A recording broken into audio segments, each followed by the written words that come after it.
All right, so let's take a look at the advisement report and the academic calendars. Now, you may be wondering if you're in first year, which courses are you required to take now? Which courses will you need to take in the future? Which courses are prerequisites for certain specializations? And you can tell a lot of this, and actually all of it, from looking at your advisement report for what the program that you're currently in, and the academic calendar if you're looking to specialize or see which prerequisites are required for either certain courses or certain programs. So if you scroll down here on your Mosaic homepage, you'll see advisement report. So if you just click on it, and it'll take you to a page that gives you a lot of insights on the required courses for your current program. So it tells you the number of units required in order for you to graduate with your degree, and then it'll give you a breakdown year by year on which courses are required. So for example, I am in year 3, and if I click over here, it'll tell me that these are the 3 courses required from me, and it'll also indicate to me whether I have taken them, whether I am currently taking them, or whether they are in my shopping cart. If you go back over here, it'll tell you if you've taken them, it shows up as a green check mark. If they're in progress, it shows up as a yellow diamond, and it shows up as a blue star if they are in your shopping cart. So for me, I need to take these 3 courses in my 3rd year, and they show up over here as a yellow diamond because I'm currently enrolled in them. And so it gives me good insight from that perspective. Now, let's say you're in first year and you want a little bit better idea. Well, a good resource to use is the academic calendar. So just Google search academic calendar McMaster, click on the first option that arises, and come over here to the 2020-2021 undergraduate calendar.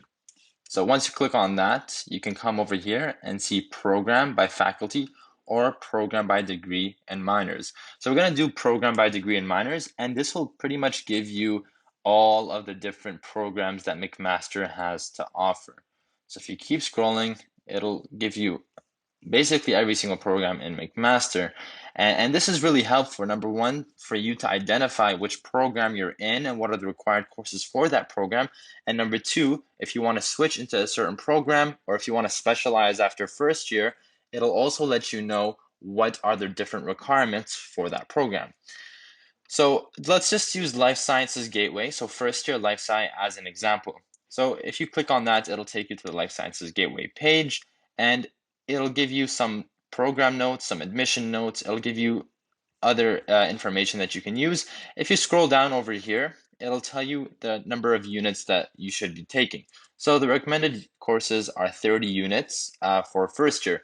Now, what is a unit? Well, over here, if you look at a course code, it'll tell you this course is Biology 1A03. So the 3 at the end is the number of units in a course. Most courses will have 3 units in them. Hence, when it requires you to take 9 units from this pool of courses, that means you'll be taking 3 of these courses because each course will be 3 units, and therefore you will satisfy the 9 unit requirement.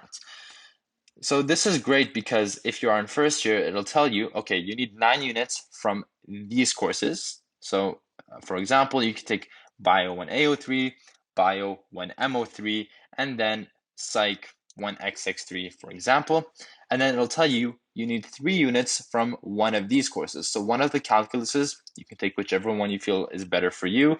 And then it also requires you to take 3 units of one of the physics. So you will complete one of these.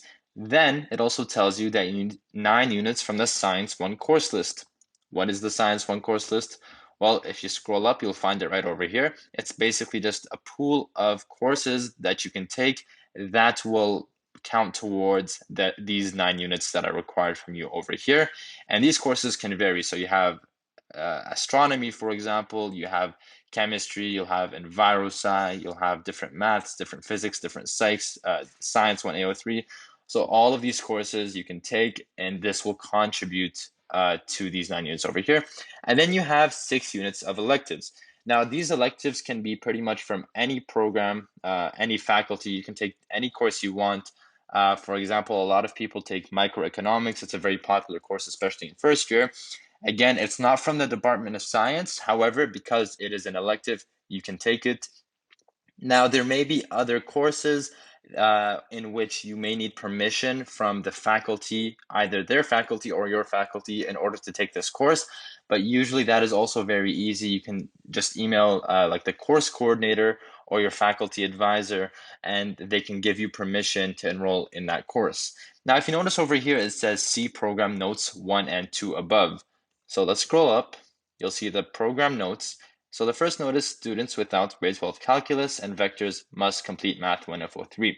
So if you haven't completed grade 12 calculus, you're required to take this prior to enrolling in a calculus in university, which would be one of these calculuses over here. So that's one of the notes they're giving you.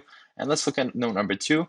So Chem 1 R03 serves as a prerequisite for Chem 1 A03 for those who did not complete grade 12 chemistry. So again, if you do wish to take Chem 1 A03 over here, you will have had to take either grade 12 chemistry or Chem 1 R03. And the reason they're listing it as a note over here is because if you do fall under one of these notes where you either have to take, one of Math 1 F03 or Chem 1 R03 or both of them, then you basically won't have any elective room left because you will need to take those prior to taking one of the other required courses, either to contribute to the 9 units over here by taking Chem 1 AO3, which is in the Science 1 list, or by taking 1 FO3 prior to taking one of the calculuses over here. So this is just a quick rundown on how to use the advisement report and how to use the academic calendars in order to see what courses are you required to take in your current year and what are the different courses that you may not be necessarily required to take, but they are in a pool of courses like the Science 1 course list that will contribute to your current year of studies.